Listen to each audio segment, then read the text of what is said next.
Assalamu alaikum and welcome to our penultimate show, the health show. Today we're joined by Sabnum, Dharamsi and Abdullah Maynard, and we're talking about spiritual health. Assalamu alaikum to both of you. Alaikum salam. Thank you for having us.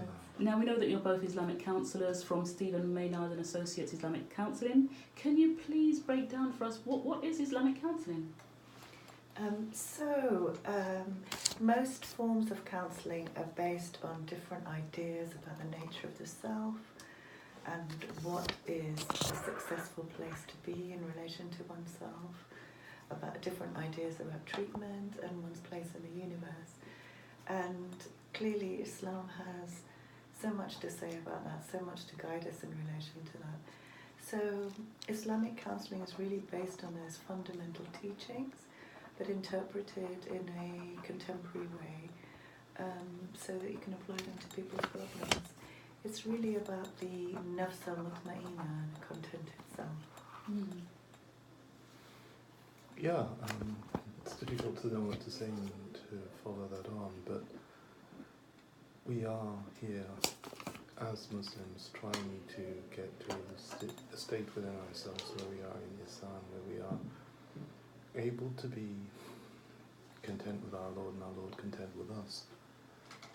And that's actually a very intriguing journey in the dunya, because obviously there are so many things that can distract our hearts, distract our minds.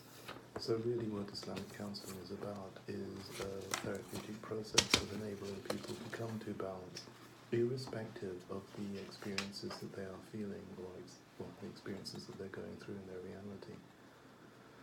It's therefore, you could say, not only a psychological and an emotional therapeutic approach, but it is very, very much a spiritual therapeutic approach as well.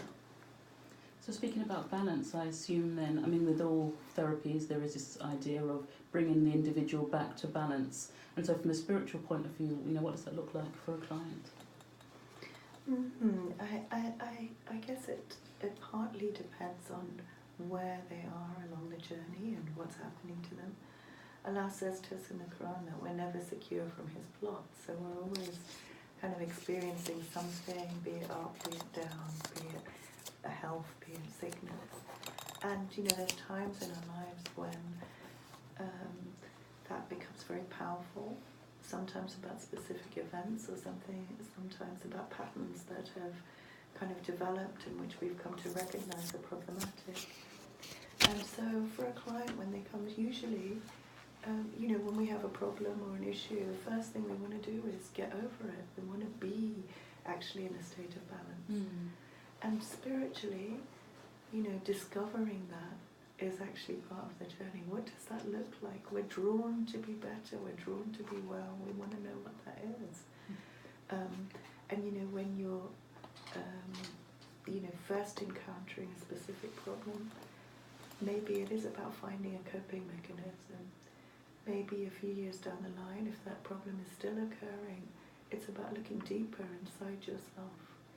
And maybe a few years further down the line, it might be about, actually maybe my philosophy of life is the thing that needs adjusting. Maybe my relationship with myself and my Lord is what I need to look